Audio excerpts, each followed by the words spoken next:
Innovations Past, Present, and Future. And our first speaker is Dr. Thomas Long, who most of you know. He's a professor of English in the School of Nursing and in the Center for Nursing Scholarship and Innovation. He's a scholar in medical humanities and health studies. Tom is the author of articles on the history of nursing and writing in nursing. He's on the core faculty of Women's Gender and Sexuality Studies and is an affiliate in American Studies. The title of Dr. Long's presentation is Innovations in Nursing History. Please help me welcome Dr. Long to the podium.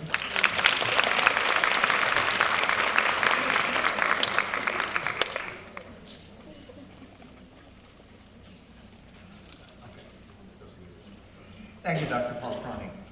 And good morning, everyone. As my students know, I do not, and I explain this when I have morning classes, I do not have full metabolic function or cognitive function before 9 o'clock. So, what, 10 o'clock? Oh, it's 9:10. Okay, right. Okay, so it's just kicking in. Thank you. It's just kicking in. Where's my timekeeper?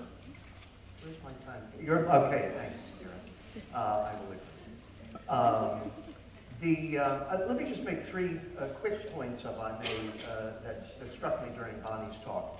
If you would like to learn more about telehealth, go talk to Dr. Art Langler, who, as he's preparing to transition into retirement, has already begun a volunteer telehealth texting crisis line, mental health. As some of you know, he has credentials in adolescent mental health as an MP. The second thing is, all of us are wearing wearable devices that give us status reports. My Apple Watch nags me. It periodically says to me, breathe.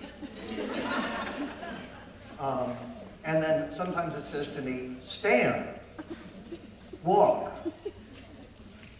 So Dean Chun, if during a meeting I stand and walk out, it's just my watch telling me. Final third point, bridging over from Bonnie's presentation. Seniors in the History of Nursing survey will remember our conversation from 2 weeks ago in which I talked about the way that 100 years ago, hospitals began relying on private duty nurses, a prototype of the gig economy. And of course, they were doing so as a way of saving costs. But as I discussed in class, it raised a whole host of issues about working conditions, benefits, as well as patient care. So keep those things in mind.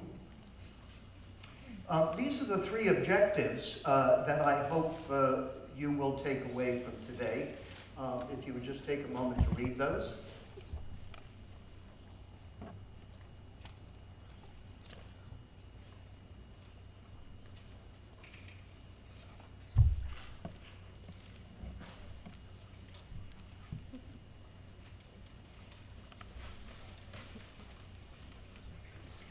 And I'll be explaining more about that Greek term techne and the French terms bricolage and bricoleur. So to start with, as a historical note, it's important to set the context for our annual conference here, the ATHENA conference, keeping in mind that we've used ATHENA in all caps as an acronym for this phrase. I think we've sort of forgotten that. But Athena, of course, is also a name. It's a name of a Greek goddess, the goddess of wisdom, and it also is the name that Florence Nightingale gave to her pet owl. Athena is represented by the owl, and this owl was a rescue animal whom Nightingale saved. So there are several Athenas at work here today. So to start with, let's go back 2,500 years to ancient Athens, to the philosopher Aristotle, who wrote a really important work called the Nicomachean Ethics. And in the Ethics, he distinguishes three different types of knowing. There's no why, no how, and what might be called practical knowing, or you might know as clinical judgment.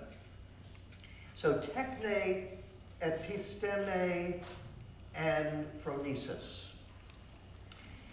But I'm also going to talk a little bit about this French term, bricolage, which was used by the 20th century French anthropologist Claude Lévi-Strauss. And basically, bricolage is making something or doing something with whatever happens to be at hand, without having a specialized tool for that doing. Just taking whatever equipment, whatever apparatus you have, and making it work in the circumstance. Bricolage. So, a person who employs bricolage is a bricoleur. Take a moment to read this explanation from Lévi-Strauss.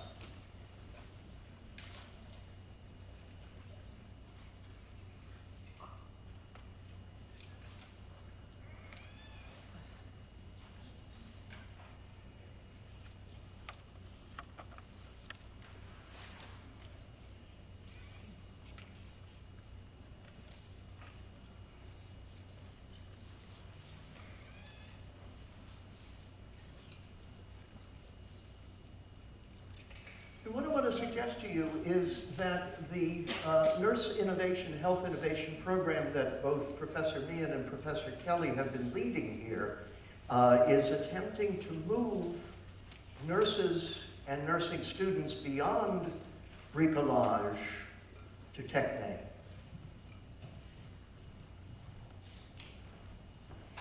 So there are several turning points that I want to talk about, historical turning points. First of all, of course, Florence Nightingale, whom I will claim is inventing, in some respects, from whole cloth, a new profession. Another turning point is the development of nursing theory, which is developing an ideological formation for nursing. Nursing research, particularly beginning in the 1950s, reinventing scholarship. And I want to talk about a specific case, a specific project that I'm working on with nurses at Dartmouth-Hitchcock, and that is reinventing the case study. What we see in the top picture is the old St. Thomas Hospital in London, where Nightingale got her start, and then at the bottom, the new hospital, today's hospital. So, nursing a profession, and of course you can't see that, can you? And neither can I. So I'm going to give you a quick summary. I hope all of you know Nightingale's famous book, Notes on Nursing, subtitle, What It Is and What It Is Not. But a few years later, in the early 1860s, she also wrote and published a book called Notes on Hospitals. Now consider the audacity of this woman who had no university education.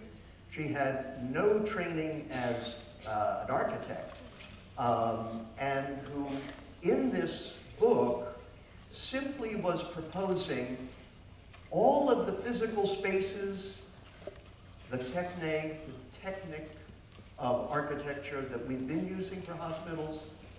They're wrong. Here's how we need to design our hospitals from scratch. So she was moving from making do, bricolage, she was moving from being a bricoleur to becoming an engineer.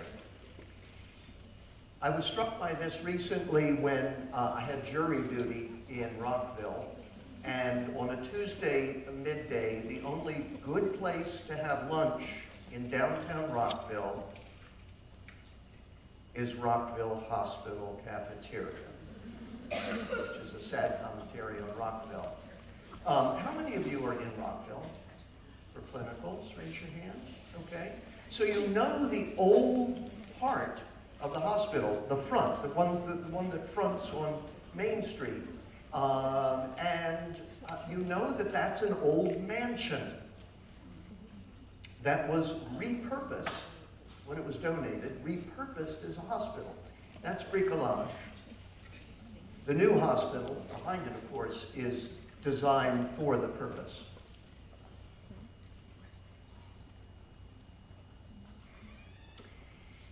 Nursing theory. I want to suggest to you that the development of nursing theory is one of your greatest gifts. Undergraduates may not appreciate this. Master's students may be irritated by this as they prepare to take their comps. DNP and PhD students are certainly irritated by this sometimes. They're flummoxed and confused when they start out taking Dr. Palafrani's course in the philosophy of knowledge in nursing. But it is, I think, one of your greatest treasures. Dr. Cruikshank, 100 years ago, wrote this. Take a moment to read that top quote.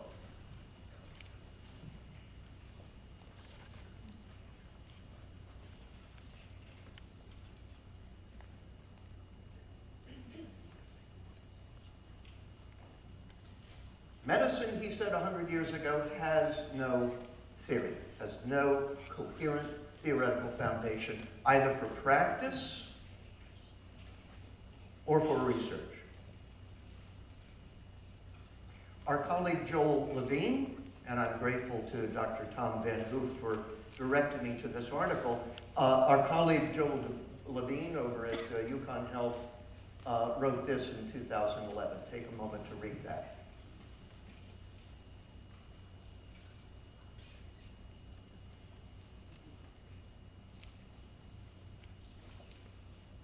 In other words, nearly 100 years later, medicine has no theory. Nursing does. And if you are in doubt about this, get this to work. There are some of the nursing theories. Some.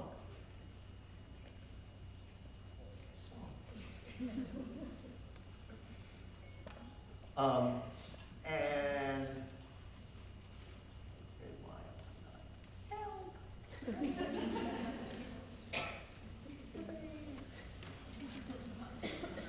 can't find the little my cursor won't go. Oh, it is. Okay, never mind. Thank you. Got it. Thank you. See, just the magic of your being here is enough. I'm going to do this again and mess it up. So one of our distinguished colleagues is so well known, not only for the development of her program research in patient care, Dr. Cheryl Beck. Her research is so important, and her theory is so important, that there are now people who are writing about her from a kind of meta-analytical perspective, which you can't see here on the screen. So I'm not going to show you that. You can't see it.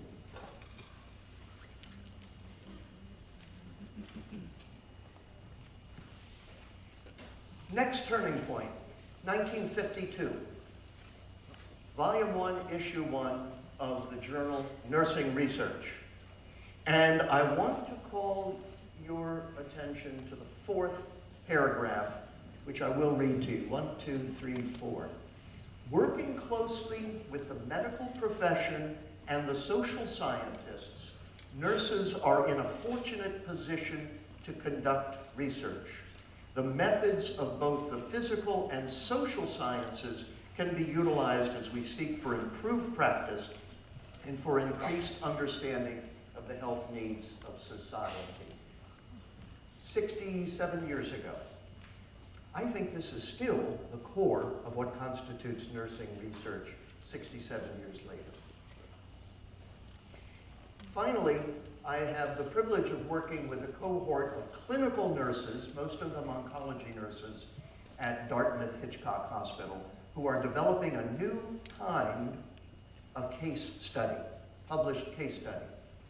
As you know, a case study tends to take this kind of godlike 30,000 feet view of the patient and the context. The patient as an object is all that appears. But what these nurses have developed is a format, a genre of the case study in which, as they develop and write the case study, they're in conversation with the patient, who is the subject of the case study, and the patient writes commentary that gets inserted in the case study, bringing the voice of the patient to the case study. So, toward a praxis of innovation in nursing, I want to draw your attention to a book by Marguerite Sandalowski, a nurse and historian, called Devices and Desires. And in that book, she talks about the ambiguous relationship between nurses and technology. And as she points out in this section, already by the 1930s, there were concerns among nurses about their relationship with technology and their relationship with patients. Or as she says here, nurses began to worry that technical procedures were becoming synonymous with nursing and thereby eroding the essence of nursing. It's 1930s.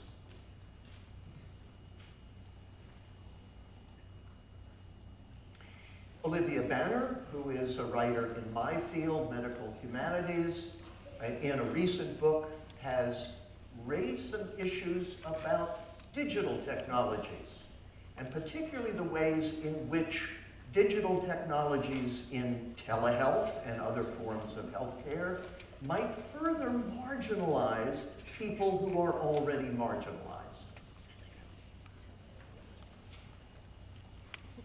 So, toward a theory of nursing innovation, I'm not proposing one.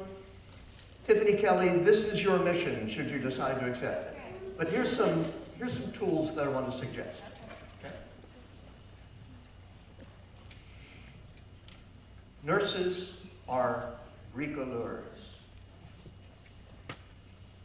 So in the context for all this is phronesis, clinical practice. Nurses make do with what they've got in a clinical setting in the moment. But it seems to me also that bricolage practice needs to engage also with techne, know-how, and episteme, know why, understanding. And so all of those three things need to work together.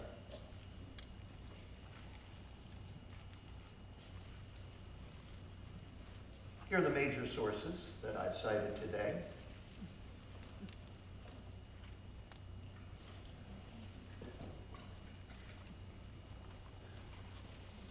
And I thank you.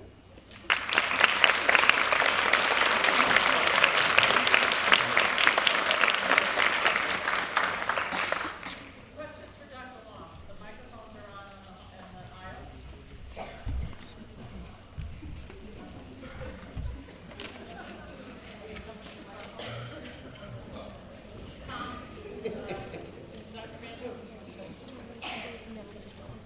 Thank you very much, Tom.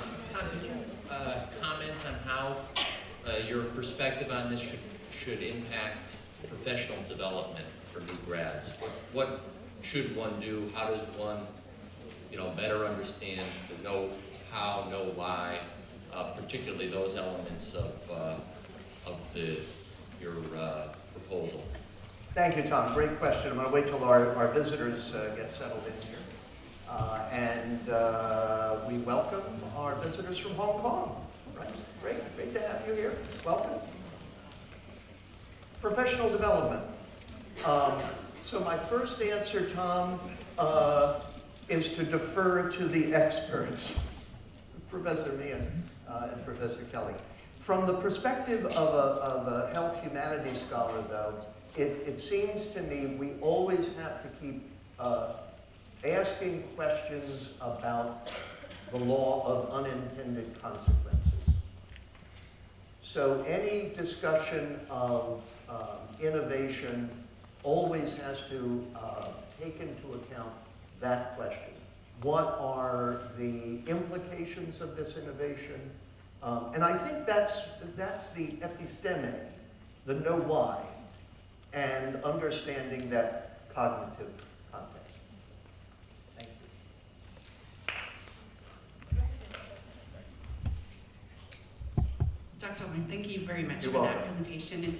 And I had just some of the things that you talked about reminds me of what the National Institute of Nursing Research has really been pushing us as nurse researchers to be thinking about as we integrate technology in our programs of research, that it's not the technology itself that's the innovation, it's the way that we put it within our theoretical model and how it can then produce or accelerate some of the things that we're trying to do as nurses. So I'm wondering if you can just talk about that a little bit more as we go forward in trying to use some of the ideas that we have today to integrate that into our own programs of research. Thank you, Dr. Starkweather. Read more deeply in philosophy. Read more deeply in nursing theory. Understand deeply your own theoretical perspective, your own theoretical position, because otherwise what happens is, it seems to me, we're just sort of bouncing around from innovation to innovation. Oh, well, here's this new thing. Oh, here's this new thing.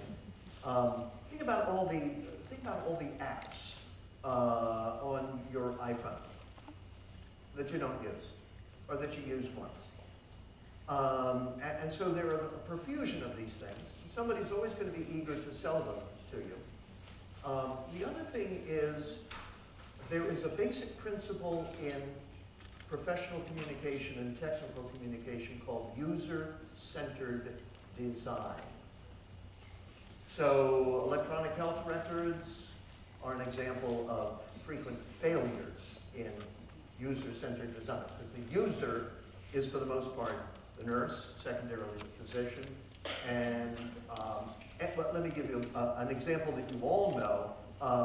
If you've ever tried to figure out the PeopleSoft student administration system and what those weird terms mean and categories.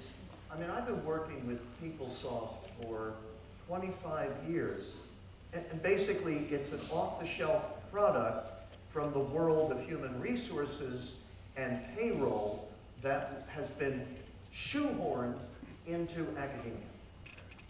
So user-centered design, and never lose that theoretical base and the kinds of probing questions that you need to ask.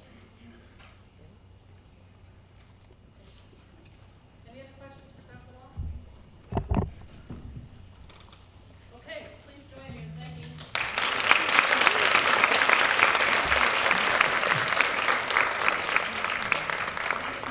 For our next speaker. One of the things I would like to think about is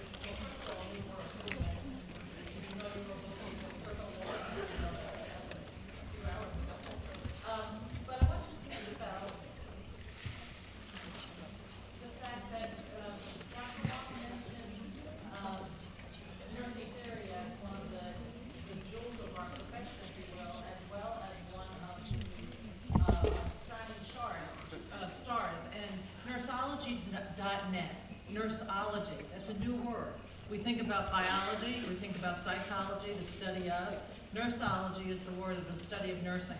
And in 2019, nurseology.net was born, which every nursing theory that there is chronicled on that website. So that's something that you might want to get very familiar with. So as we move from innovation, past, present, and future, we're on to present. And our next speaker is Brittany Molkenthin. Brittany sat in that very chair just 2 years ago. She is a UConn School of Nursing Honor Scholar and alumna of the class of 2017. Brittany is a registered nurse at CCMC, Children's Medical Center, in the Pediatric Intensive Care Unit. She's a master's candidate and graduating in 2020 at Regis College in Pediatric Primary Care Nurse Practitioner Program. And earlier this month, some of you saw Brittany when she spoke on behalf of Johnson & Johnson at the National Student Nurses Association Conference about her innovation experiences that she'll also share with us today. Brittany is the CEO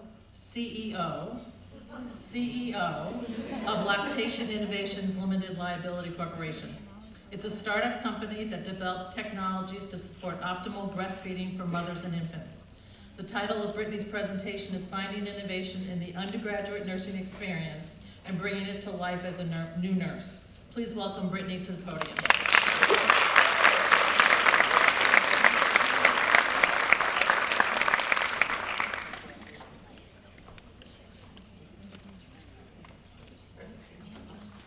Well, thank you. Thank you for having me here today.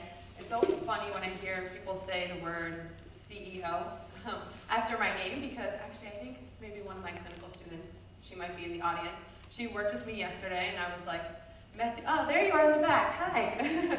Working with a messy bun, like changing diapers in the PICU, and then, I go home and I do homework last night and I'm like, oh, I have a speech tomorrow about the fact that I'm a CEO. And it's so humbling to be here because I was in that seat exactly probably a little bit, like about 2 years ago, and it's kind of where my journey began. And so when I look back at my original PowerPoint from my ATHENA presentation, which is, sometimes I kind of hide that in a archive folder, but it's just so humbling to be back here. So some of you are going to hear the story that I shared with you about a week ago, at a conference that I did in Salt Lake City for Johnson & Johnson. So I want to thank you again for coming back to listen to my story. So, Alice was 22 years old as I approached her lying in a hospital bed. She had bags under her eyes and she looked tired. She had a huge grin on her face. She was wearing a powder blue polka-dotted robe with matching fuzzy blue slippers. She had just given birth to the sweetest baby boy. 7 pounds, 6 ounces, 21 inches long. With a tuft of dark brown hair atop his head, he was the vision of newborn goodness. Her husband sat in the corner of the room as the two of them talked about all the research they had done about breastfeeding. They talked excitedly about a breastfeeding class they had taken during her pregnancy. They had prepared for breastfeeding much in the same way that some women prepare for childbirth. They were committed. They knew the benefits of breastfeeding and they wanted their baby to breastfeed as long as possible. I was in my junior year of nursing school at the University of Connecticut, and I knew for a long time I wanted a career working with moms and babies. My professors encouraged me to find shadowing opportunities with people working in women's health, and I happened to have a family friend, Heather, who was a lactation consultant. So I set up a day to shadow Heather as I worked a shift with her in the local hospital, consulting with new moms on the labor and delivery unit, helping those who were trying to breastfeed. We had a bunch of consults that day, spending a half hour to an hour with each new mom, answering questions and providing support. I watched Heather as she helped Alice with a few different feeding positions. The position of the baby and the breast is key to getting the baby to latch properly. The most important part of successful breastfeeding is the latch. If the baby isn't latched properly, breastfeeding can be painful, the mother's milk isn't properly stimulated, and sometimes the baby doesn't get enough milk. Sometimes the baby latches with little to no effort, but most of the time it's a learning experience for both the mom and the baby. Such was the case with Alice, and her experience was not uncommon. The baby was having difficulty latching, and she was growing increasingly frustrated. As time went on, the baby got irritable and hungry, and Alice grew more and more distressed and anxious by the minute. I watched Heather as she remained calm. She worked with Alice, working through a few different feeding positions, and finally they were able to get the baby to latch. But Alice wasn't so sure. She would say things like, I don't think the baby's drinking. I don't think he's eating at all. Soon she started to cry, and the baby started wailing. Around that time, of course, the doctor comes in, and he's like, has the baby eaten anything yet? This is one of the major indicators of how well the baby is doing, but his timing couldn't have been more off. This question sent Alice into a tailspin. She started crying harder and saying, I don't think he's eaten at all. I have no idea if he's gotten anything. The entire healthcare team assured Alice that this was normal, that it takes time, and they would keep working at it, and eventually things would get easier. Heather and I left and made our rounds, returning a few hours later to help Alice. But this second session played out much in the same way as before. And Alice gave up. She refused to keep trying. She just said, just give him the bottle. I can't do this anymore. Just give him formula. I have no idea if he's taken anything, and the baby, we can't go home until the baby eats. Later that day, I debriefed with Heather. We talked about all the patients and their experiences. Some of them were successful breastfeeding. Some of them were on their second or third baby, and they made it look so easy. But I couldn't get Alice out of my head. I couldn't shake that feeling that there should have been something we could have done to help her. I asked Heather, why can't we just measure how much milk is in a baby's stomach? I asked her if she knew. Did she know whether the baby was getting any breast milk? She said, I'm not so sure. We can count diapers, we can put them on the scale, but there's really no definitive way of measuring breast milk intake. And all I could think was, well, why isn't there? We're living in this advanced medical age where we can splice genes and we're using 3D printers to make organs, but we can't adequately measure how much breast milk is in a baby's stomach. That night, being the person that I am, I went home and researched. I need to know, was this really a problem? Was Alice just one patient experiencing this? Or are there more people like her? I learned that 50% of moms stop breastfeeding 2 weeks postpartum simply because of the anxiety and apprehension of not knowing how much breast milk their baby is receiving. Around 60% of moms don't meet their personal breastfeeding goals.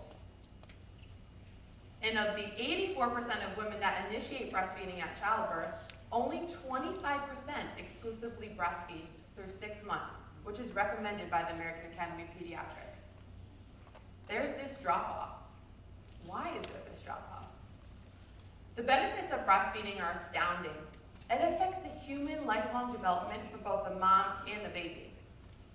There's a 72% reduction in respiratory infections, a 64% reduction in GI complications, a 15 to 30% reduction in obesity risk, and there's immunoactive components that help fight against allergies. This moment matters. If this moment isn't cared for, it has a lifetime of negative repercussions. It may seem like one small problem, one little latch, but it's an entire lifetime of opportunity. I'd like to say I woke up the next morning, solved the problem, and went on to save the world, but the truth is, I tucked this story, this problem, and this idea into the back recesses of my mind and filed it away for later. It wasn't until 1 year later, during my senior year at UConn, when I was taking a required course for all nursing students, a nurse innovation course. As a part of this course, we were asked to develop a business plan. And the thing is, I'll be honest, nobody really wanted to take this course. We were still students with limited bedside experience, and we all kept thinking, we came to nursing school, not business school. A lot of people struggle with, how are we as nurses supposed to come up with an innovation? But when they asked us to come up with an idea and talk about the impact that it could improve on the medical field, I lit up. This idea was reanimated in my mind, and I got really excited. It was like a flash of insight, and the time was right for me to really solve how to fix this problem. At most, I was hoping to get an A on the paper and ace the course. But the truth is, this small flash of insight got me so excited that I didn't stop at just writing the paper. I went even further and developed a prototype, an actual working prototype for a device that could measure how much milk was inside a baby's stomach. A device that can measure it from the outside in a way that is safe, convenient, and accurate. If a mother is nervous about breastfeeding, she can measure how much milk was inside a baby's stomach after each feed. And as she sees that the baby's getting adequate nutrition, her confidence grows. And as her confidence grows, breastfeeding continues and gets easier. During my senior year, at the end, we were asked to pitch our ideas in a Shark Tank style event modeled after the popular TV show where investors are pitched innovative ideas. Our version of Shark Tank came complete with a panel of judges who would choose a winner. And as the only student with a working prototype, I was feeling like a real badass. I was actually really excited and proud of myself. But the thing is, I didn't win. And at first, when I was sitting in the back of the room, and they announced the winner, it wasn't me, I was like, really? I was annoyed. How on earth could somebody else win? But these feelings of annoyance soon turned to feelings of rejection and thoughts like, well, that's the end of the road of this idea. But I couldn't stop thinking, who's actually here today, about one of the judges on the panel who kept pestering me with questions during my presentation. He was asking me questions about market research and penetration. He was asking me about commercialization and what that would look like.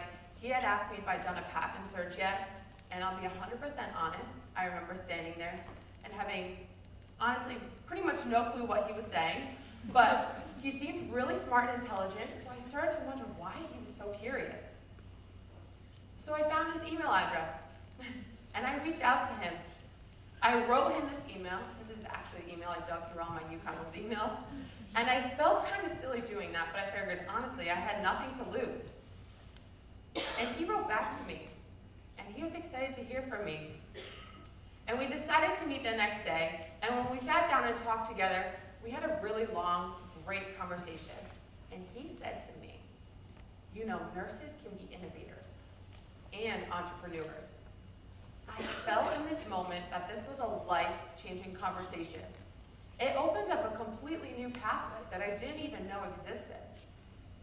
And I left that meeting with a plan, and I spent the entire next year making my idea happen. I formed an LLC called the Lactation Innovations. I filed a provisional patent with a team of lawyers that were very helpful. I submitted my first grant to the NIH, which, let me tell you, was a very difficult experience, but a huge accomplishment. And I learned what it meant not only to be a CEO and to own a company, but how to network and how to keep the company alive. And I did that all by myself. In 2018, I hired a COO to take over some of the operations side of the business. I needed somebody who was savvy and intelligent about the things I'm not so savvy and intelligent about. I found that in Jamie. She has brought medical devices to the market before, so this isn't her first rodeo. She has become my mentor, my friend, and my co-founder. Together, we have bootstrapped around $15,000 to create this device. Bootstrapping is when you use existing monies and funds instead of venture capital, and this has allowed me to retain full ownership of my company. We have retooled the device through a series of testing and analysis to make it more accurate. Our initial testing shows it's far superior to our competitors, and it does not require adhesives, solutions, or calibration. We have also filed our non-provisional patent at the U.S. Trademark Office. We have renamed the device the Manula device, after the Greek term of endearment for mother.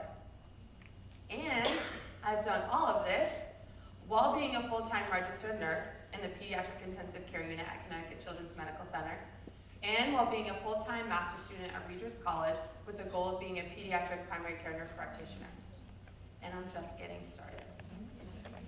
Right now, we're continuing to retool the Manula device for accuracy and testing, working on developing our alpha prototype. In 2020, we're planning on continuing to work on the alpha prototype and submit it to FDA for approval. And in 2021, we're expected to deliver a fully commercialized product to the public. I am a nurse. But like many who've come before me, I am not just a nurse. I am a scientist, I am a CEO, and in each role, I am changing the health outcomes for my patients. As nurses, we sit at the intersection of human intelligence and human conversation. What is the problem that humans are having, and what is the technology that will solve that? I want to say something to all of you, and my goal is that you'll take it with you long after this moment here today. Your human impulses and your desire to serve is something that you should pay attention to. There's no profession better positioned to revolutionize the way that healthcare is delivered than a nurse. As a child, I wanted to be an actuary. An actuary is a business person that deals with the measurement and management of risk and uncertainty. Not many people know what an actuary is, and to be honest, I have no idea how as a child I chose that job, and that's what I wanted to be. But in hindsight, I think I always knew my life would be about measuring things, about quantifying things that are difficult to quantify, and doing so for the most precious and vulnerable amongst us. In closing, I have 5 truths I'd like to share with you. Lessons from my short but exciting career in nursing. 1, what you love matters. 2, follow your questions wherever they may go. 3, I've learned this one a lot. Rejection is just a change in direction. 4, the right team makes everything smarter, better, and faster.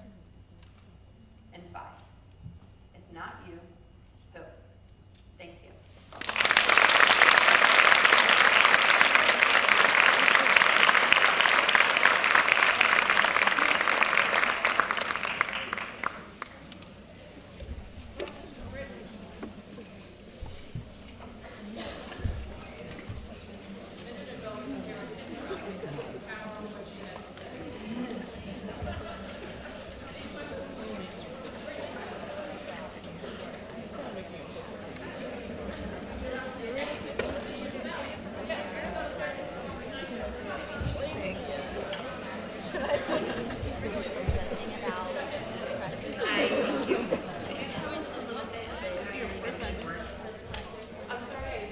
Could you tell us how your invention works?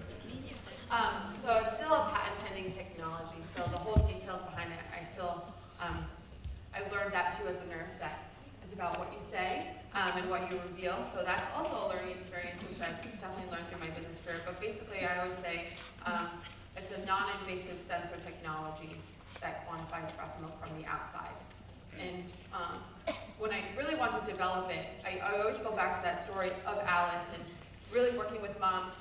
They want something that's convenient, easy, and accurate. And those are the 3 variables that I always talk about, and I always bring it back to the end user, because that's really what we focus the invention on. And my partner and I are very closely linked with women in the community, and that's where we get a lot of our market research from, and as we're in the developing phases, that's who we have a lot of close connections with providers and lactation consultants and OBGYNs, but we work a lot with moms, and we're still refining the prototype and working on it, but we really go back to the mom and get a lot of their feedback and their personal experiences, because that's helping us as we refine that for further testing.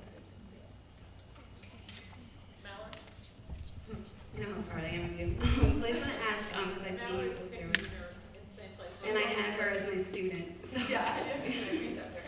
So you know how proud I am. I just want you to speak to how you went through orientation, because I've seen you go through it, and having your business all working night shift and doing all that, and how you can speak to that, because I've seen you go through it. So that's a great question. I actually got that question last week too. They're like, do you sleep? That's people's favorite question. And the thing is I started my company in June of 2017, and I also passed my NCLEX in the first week of June, and also started my new job and did orientation. All at the same time, pretty much within the same week, and I was learning what it meant to do night shift as well. So really what it is every time I thought something had to give, or I want to give something up, I always had a great experience or a great story, and whether that was a mom that wrote me a letter for taking care of their patient, or I did really well on just something at school, or something with my company was, I got great feedback, or I go to a conference for Johnson & Johnson. It's just so rewarding to see about the impact and the power, like as a nurse, that you can have, and all the avenues that you have. So the why you're doing it, I think, and the why I'm doing it has driven that passion and that desire to be able to impact human lives. And in each avenue that I am, I've been able to touch a life, and I think that's the most rewarding thing. And a lot of it has been time management and learning that you are going to get, especially with developing a company, you are going to get a lot of no's, and learning how to take rejection and stand in front of people and then not love your idea, or think that, they're like, maybe not. Learning how to take rejection and learn and kind of turn that into a positive experience, as Bonnie had mentioned, is really a tough but a great lesson that's really helped me mature over these last few years. That's kind of helped me keep going, and something that I definitely love to talk to nurses about, because I've been there, and not too long ago, and I'm still in that. So it's helpful to kind of share those rejection stories, because I think those are the most valuable and kind of have helped me continue on the journey that I am today. It's a great question. Okay, thank you so much.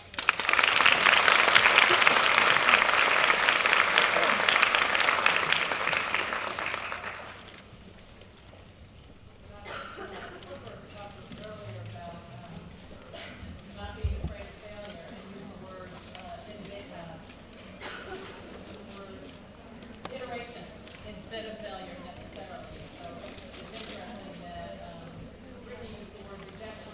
I remember that and how stuck she was. But look at what she's doing now. I'm so excited. Okay, so our third speaker is Anna Diané. Anna is a second-year PhD student at Duke University School of Nursing. Prior to Anna's PhD program, she was working at NYU Medical Center, where she witnessed the lack of big data utilization to inform her practice. Anna's clinical and informatics experience has inspired her to become a patient advocate through informatics and health technologies. Her current research interests include empowering minority and disadvantaged patients through mobile health technologies and precision medicine. Anna's presentation is Empowering Precision Medicine Through Nursing Research and Health. Please welcome Anna to the podium.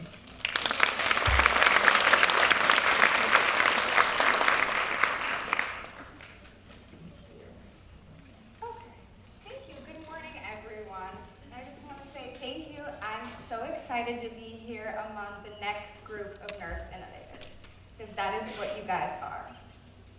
So, I will talk a little bit about nursing innovation, but first I just wanted to share a quote from one of the nurse innovators, Clara Barton, and I think she says it best. It irritates me to be told how things have always been done. I defy the tyranny of precedent. I cannot afford the luxury of a closed mind. So I think she says it best in, I encourage every nurse to be thinking forward and to be pushing healthcare forward, because that's truly what we're doing for our patients. Just think right now, you guys are all innovators. How many times in clinicals have you guys MacGyvered something, or a tongue depressor is suddenly 20 other different things for your patient? So you are all innovators in your own right. And I just wanted to give you guys a little bit about my nursing journey, because about 5 years ago I was sitting right where you guys are as senior nursing student. So I graduated from Boston College, and as you guys know, in the Northeast it's very cold. And I was like, I do not ever want to see snow again. So I'm gonna go work in LA. So I was like, UCLA is the best hospital, they have a great ICU. That's it, I'm gonna go work there. I basically moved there without a job. And when I got to UCLA, they actually weren't hiring. They had a hiring freeze for new grads because they were implementing a new program called EPIC. So, talk about rejection and failure. Spun that around, I actually interviewed for a position within the UCLA Department of EPIC to help train the nurses and the doctors on how to use EPIC. Because I thought if I knew the system, I could get in, network, and learn more about the hospital. And it was a great, great experience for me. When that was over, I actually got hired into the liver ICU because of the connections I was able to make. So that's one lesson. Take that first job, make connections, and go. But so I was able to do that, and I transferred into the liver ICU, where I was about for 2 years. And during that time, I couldn't help but think back to my time at EPIC and informatics. And thinking more about that, I actually transitioned back into informatics at NYU. I joined the clinical informatics department, actually building EPIC. So I would say my journey went round from being rejected to now working in EPIC and building. And during that time is when I actually saw there is so much patient data and just so much data sitting in our EHRs and nothing is being done with it. You know, as nurses, our first thing is to advocate for patients. Why isn't this better? Why isn't this working? I mean, how many times have someone written a nursing note of maybe something important, but it was missed just because it wasn't picked up in the EHR or it didn't communicate to anything else? So I kind of wanted to look more into this. I thought about, you know, instead of taking care of 1 to 2 patients a shift, maybe I could look at taking care of a health system. And so I applied to Duke's PhD program where Dr. Kelly actually graduated from. And I am working with Dr. Shaw. And I'm currently actually had the great opportunity to work on his study called Diabetes Mobile Care. As you all know, diabetes is one of the most difficult, costly, common chronic illnesses there is. It's about 1 million new diabetics diagnosed each year. Last year we spent $326 billion taking care of diabetes, so it is quite a problem. And so in Dr. Shaw's study, as everyone talked this morning about wearables and everyone having it, we actually wanted to see what is the feasibility and utility of having patients monitor their own data with wearables for 6 months. Because we do know that there is device fatigue and other things going on. So during this study, we recruited 60 participants. This was a feasibility study, and we gave them, so they had a wireless glucometer, they got a Fitbit, a wireless scale, that's also the wireless glucometer, and so they were told to weigh themselves daily, wear the Fitbit, check their blood sugar, and so on. As well as, with all that data that we were getting from the patients, we made visualizations of the patient's information. So it's kind of hard to see, but here are blood sugar readings, here are patients' Fitbit steps, their activity, and so on. So, like I said, we had 60 participants, 72% had uncontrolled diabetes, 71% was largely female. Our population was actually largely Black, which is very important to me as a minority researcher, which I'll touch on next. So we're still in the preliminary results stage, and the first thing that we found is that just base, African Americans had greater amounts of missing data, meaning they didn't track themselves as often as the other populations. So I went back to the literature, so I wanted to read a little more and see, and I just kept seeing this again and again and again. African Americans are not being engaged. And I didn't want to take that as an answer. So I was like, I don't believe that's the problem. Let's look into it more deeply. Are these populations not being approached? Are they not being adequately researched? Are we not providing actionable solutions? I know a lot in nursing school we learn about cultural sensitivity. And where does that play into research, actually? Okay. So, what I found is that there is a lack of understanding how to translate and present the patient-generated data back to the patients for usability. So it's not that these patients are being engaged, it's like they might not understand health literacy-wise, it might just not be important to them, it might not be visibly attractive, and so on. So in mobile health, this is just an example. So here with the wearables, we catch the patient's data, the data streams are transported through a secure server, and they eventually end up with the provider. So here we have an analysis, visualization, and feedback loop. So we have feedback returned to the patient and provider. So what I've actually found is that there is a lot of research about how to present and return that data to practitioners, but there is very little research about how to actually return that data to patients. And I think that that is one of the most important things. As advocates, I advocate a lot for self-management, especially in diabetes, and that can only be done when the patient's empowered with their own data.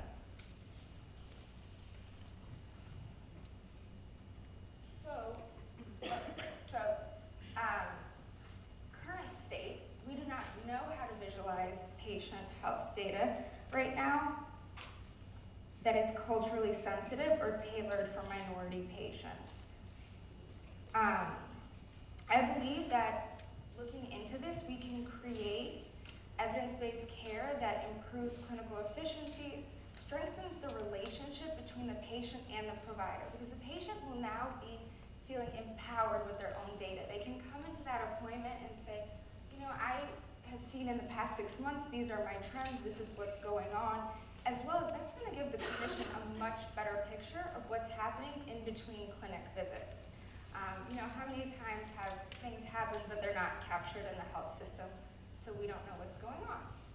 But now wearables, I know a lot of health institutions, they're turning on the switch to get all the wearable data in from the patient, but we don't know what we're meaningfully going to do with that yet. So I would like to focus my dissertation research on understanding how to develop culturally sensitive data visualizations for minority patients, because I believe it is essential for well-designed, economical precision health interventions. As we're moving more into precision health, which is all about the right, patient, the right treatment for the right time and everything, I think the more and more data we can get from the patient and empower them with, I think really as nurses, we're going to be able to transform healthcare and, move everything forward for our patients. So I'm very excited about this. Thank you. So basically, what I wanted to show you is that a nurse can do anything. Just like Brittany said, you have some kind of issue or problem, or just something that you question, like, why isn't it done that way? Lean into that. Think more about that. Nurses can do anything. Just imagine what we can innovate next. Thank you.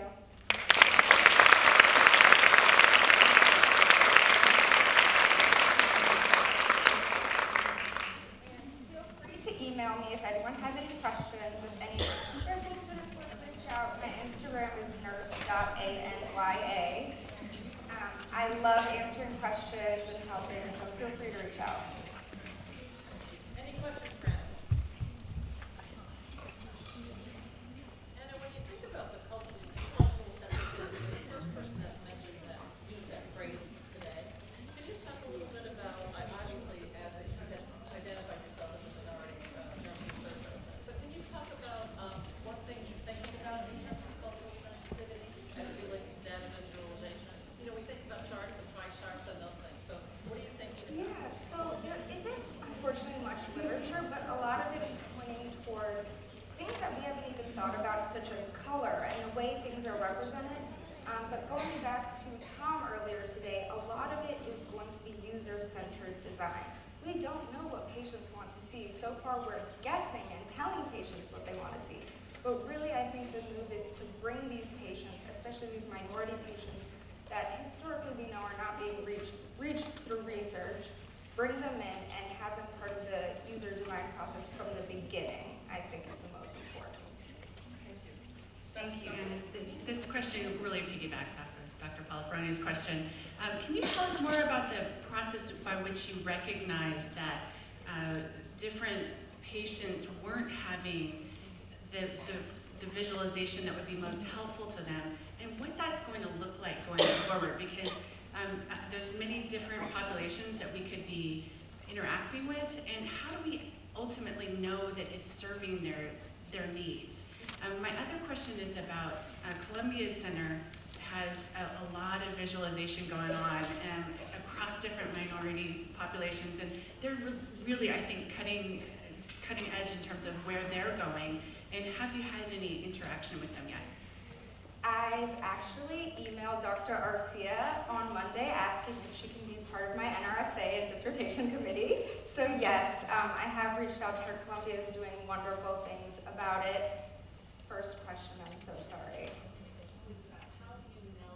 Oh, right. So a lot of, just coming into it, I think that it's important to take a lens as the patient themselves. I was able to do all the qualitative interviews for this study, and actually a lot of the patients were minorities, so they felt comfortable sharing a lot of things with me, and it's things that might not be measured during a study.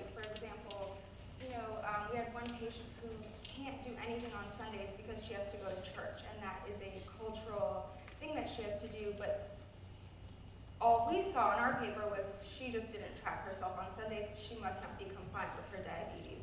So I think it's more of understanding what the actual issue is, rather than, like they say, looking for solutions. Like, maybe my patient didn't walk today because their neighborhood's unsafe, and they need to maybe have my app push exercises that they can do at home to increase their physical activity or different things. So I think that bringing it in from kind of the patient's point of view is the most important. I think we've been really missing that in research, and I think I'm really excited to be able to be that voice for minority patients, help advocate. The more we look at user-friendly design, maybe we can eliminate that word compliant and non-compliant from our language. Dr. Kelly? Thank you so much for that presentation. I think what you touched upon, which we need to be aware of, is the amount of potential data or information about us as patients that is not captured in episodic periods of care, which that leads to a big cultural change in the healthcare industry. What are your thoughts on how that will evolve, given the sense that probably all of us have some sort of mobile device that's available to us to track some form of data? Yeah, so that is the big discussion, especially at institutions around, like, well, once we turn on the switch and get everyone's information from wearables, what are we going to do with it? You know, if a patient has a false value or a high critical value, is someone watching that? Is someone going to talk to them? So I think always nurses, we are at the forefront of everything. They are talking about the nursing role expanding, actually. I know that Tom had touched on it earlier today in terms of knowing the interoperability of wearables and stuff. That will be part of your job soon. But I think the overarching would be that I think patients have to be empowered more with their health care. They are the only ones that know themselves the best, and are around themselves to take care of themselves. So I think that pushing it more towards a collaborative experience between the patient and the provider, but it being patient-centered, I think is really going to be the move. I'm hoping, in the future that with precision medicine, it'll all be preventative care and not care as we have now. So hopefully moving in that direction. Yes, just one quick question. How did your colleagues, as a PhD student, how did your colleagues, your advisor, your classmates respond when you brought up culture? It's not an easy topic to bring up. It is not. At first, I would say that maybe some didn't understand it, kind of, why do you want to focus on minorities or African Americans and not everyone?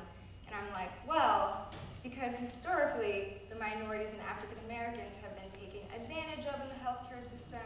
We have a lot of issues we don't want to be researched because we have been taken advantage of. And so to me, one thing I kind of pointed out was that a lot of these results are going to be, or these studies that we're running, are biased. If they're only reaching or measuring one certain type of person, we're actually going to create more healthcare disparities, and people are going to be left way behind with the increase of technology and all that going on.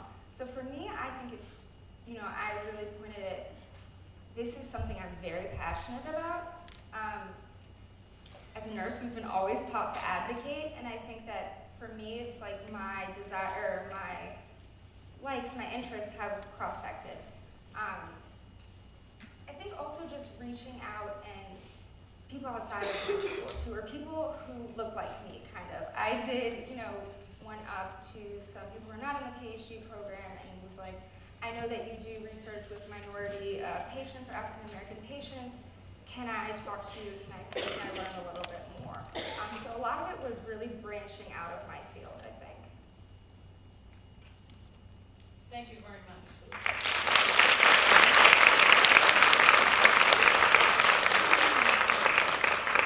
So the theme that we talked about this morning, past, present, and future. The future is you, and the context of that future is you heard our nurses, our professors talk about, I am nurse, I am an entrepreneur, I am an innovator. And so I want you to think about that as we have our break. Are you going to introduce Kevin? Well, I'm going to introduce Kevin. Brittany mentioned the person that was very helpful to her, and it is Kevin Booley, who's sitting up here in the second row. Some of you may not be attending the Spark Tank process of it, so if Kevin should just stand up so people could recognize him. His picture was on the video. But he is what we call a friend of nursing, inducted in Sigma Theta Tau last year, and has certainly been a friend to all of us. So I now turn it back over to Tiffany Kelly to give us directions about our break and what comes next.